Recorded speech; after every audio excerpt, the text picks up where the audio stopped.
Hello, Internet! Third day in a row of burning and learning. That's not bad for me. Guilt. What an amazing motivator. Guilt and fear. It's like parenting.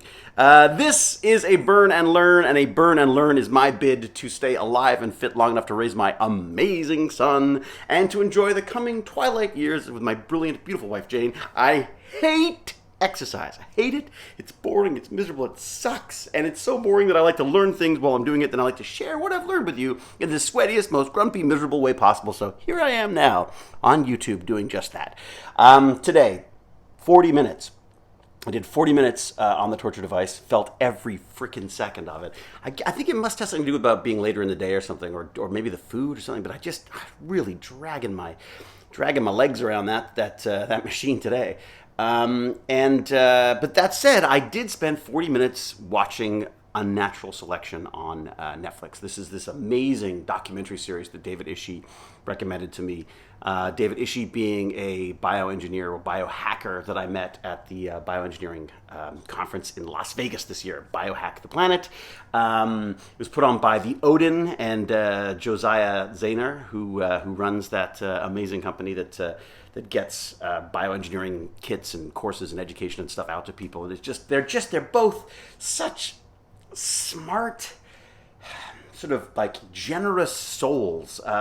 Like true scientists, they just want this stuff to get out there. I mean, for better or for worse. I mean, David's concerns about what's happening in the episode that I'm watching right now is just such an enlightening sort of experience to watch. This guy who's doing genetic engineering, worrying about the way other people are doing genetic engineering, and concerns about how we proceed with this in a sort of a smart and responsible way. And so it's just like, I really recommend this series.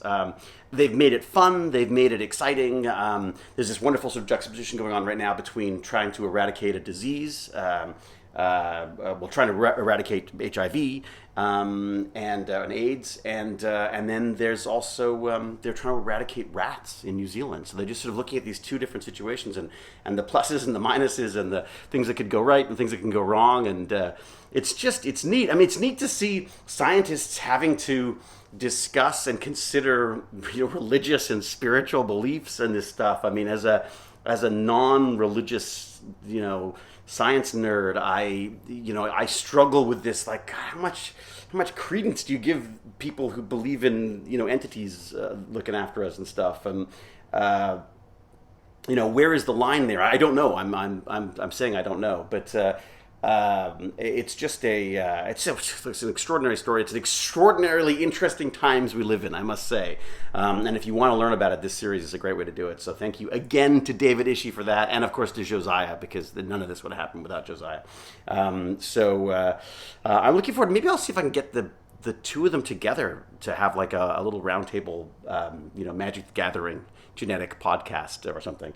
So that's what I've been up to right now. I was hoping to film with the Steam Sisters tomorrow, but unfortunately they are in such great demand that they can't make it. So we're going to have to do it first thing next year, which is a good way to live. Let's face it, there's a great way to start the year. 2020 would be, working with the Steam Sisters. So I'm very much looking forward to that. Disappointed I'm not working with them tomorrow, but I got another day to do research, which is very good, and to play with my new electric wheelchair and try to figure out how to turn it into my best friend and beast of burden. So that's what I'll be working on next.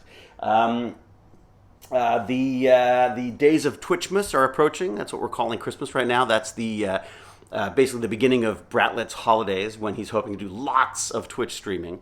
And I am hoping to be a part of that as well. I've done a huge order on Amazon today for all of Jane's stuff. Little things that I had kicking around in my brain as ideas, suggestions for her stocking, to help out Santa Claus.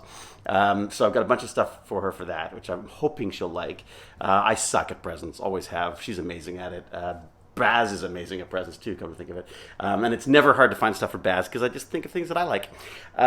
So that's the holiday approaching us, and then again, as I say, I gotta try to keep exercising because apparently I have the arteries of a 90-year-old, so I have to get myself exercising. That will also help with my supposed ADHD stuff. Apparently, exercise is very good at sort of helping keep you focused, which you would never know based on these videos anyway. And of course, obviously, it's good for the health as well. So that's where I'm at. So I guess until we geek again, cheerio.